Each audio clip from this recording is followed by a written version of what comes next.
Welcome back to another video. Today we're going to talk about what is better, Plan G versus Plan N. And this is a question that, I see asked a lot online, on Facebook, on YouTube. What is the best supplement plan? And you guys know from watching a couple of my videos now that I'm going to try and keep this as simple as possible. I'm not going to throw up a bunch of charts and a bunch of numbers and premiums, and it's just going to absolutely confuse you because it confuses me. So we're going to keep this very, very simple today. And we're going to talk about what is better, Plan G versus Plan N. Now, you might be asking yourself, why are people leaning towards a supplement in the first place? Right? I've made videos kind of comparing supplement versus Plan C, which is Medicare Advantage. So I'll just take a few minutes to talk about why are people choosing a Medicare Supplement G versus N in the first place. Now, keep in mind there are a couple more supplement options, but Plan G and Plan N are the most popular, so that's what we're going to talk about today.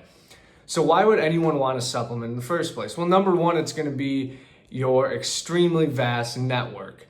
You can almost go anywhere in the country, and you can if they accept original Medicare. So having that network like you may have on a Medicare Advantage plan, some people aren't fond of that, and they would rather be able to go anywhere kind of in the country that original Medicare is accepted and not have to worry about referrals or prior authorizations and things like that you may have to deal with on a Medicare Advantage plan. So that's a huge pro for the Medicare supplement side. The other thing that a lot of people like about the supplement is you can travel with this plan a lot easier than you may be able to on a Medicare Advantage. So if you're traveling, maybe you're a snowbird, or you have family across the country, you don't have to worry about being in Texas trying to find a doctor that accepts your plan. As long as they accept original Medicare, you're good to go. The other thing that people really like about supplements is it's very predictable as far as costs. As you'll hear me talk later about these supplements, it's very predictable of what you're going to be on the hook for as far as medical costs. On the Advantage, there is ways, not as easy to predict cost as you have co-pays and a max out of pocket. So very hard to predict what your usage is going to be, and that's obviously going to depend on your health and the things that you have throughout the year.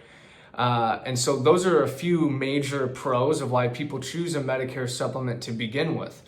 So we'll talk briefly on Plan G versus Plan N, and we'll talk through some similarities and some differences and maybe why people choose G versus N, and hopefully me explaining this will kind of help you make your decision when it's time for you to turn 65 or maybe change whatever plan you're on now. And so we're going to keep this super simple, no numbers, no charts, no diagrams. So as you guys know from my other videos, when you have a Medicare supplement, you have to have original Medicare, which is Part A and Part B.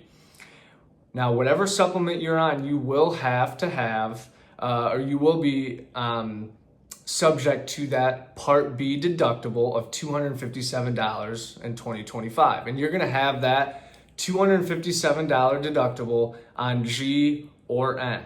So those are very similar.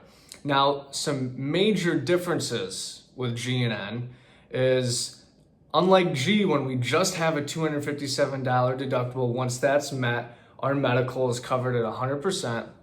On Plan N, you're going to have some copays along the way.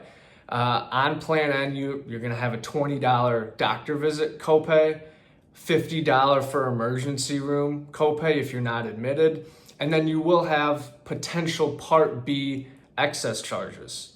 So as you can see on the Plan G, you're not going to have those copays and things like that. Once your deductible is met, you're not out of pocket at all for medical. Whereas on Plan N, even if you hit your $257 deductible, you will still have copays for doctor visits and emergency rooms. Now, Part B excess charges is also something that Plan N will have that Plan G does not. And Part B excess charges are very rare, and some doctors' offices will charge for those Part B excess charges up to 15%. Most of the time they will charge to 15%, just to let you guys know, but it's very rare that this happens. But you do have that potential whereas on Plan G, you do not have Part B excess charges. Now, the coverage though, as far as going anywhere that original Medicare is accepted and things like that, is all the same. Plan G and Plan N, the same as far as the network.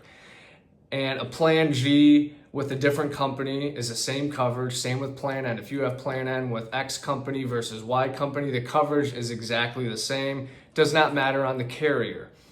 Now, why would someone choose Plan N? And typically, the only reason is it typically is less amount of money per month than Plan G. And we can see anywhere from $20 to $40 a month, and in some states even more than that, in a cost savings from Plan N to Plan G. So Plan N will be less expensive than Plan G. And so that's why a lot of people are drawn to a Plan N, because it's not as expensive. And as we know, supplements will increase in cost every year. And so on a Plan N, it is increasing at a lower amount because it's starting out less. And so that's the biggest difference with Plan G versus Plan N, is the cost monthly.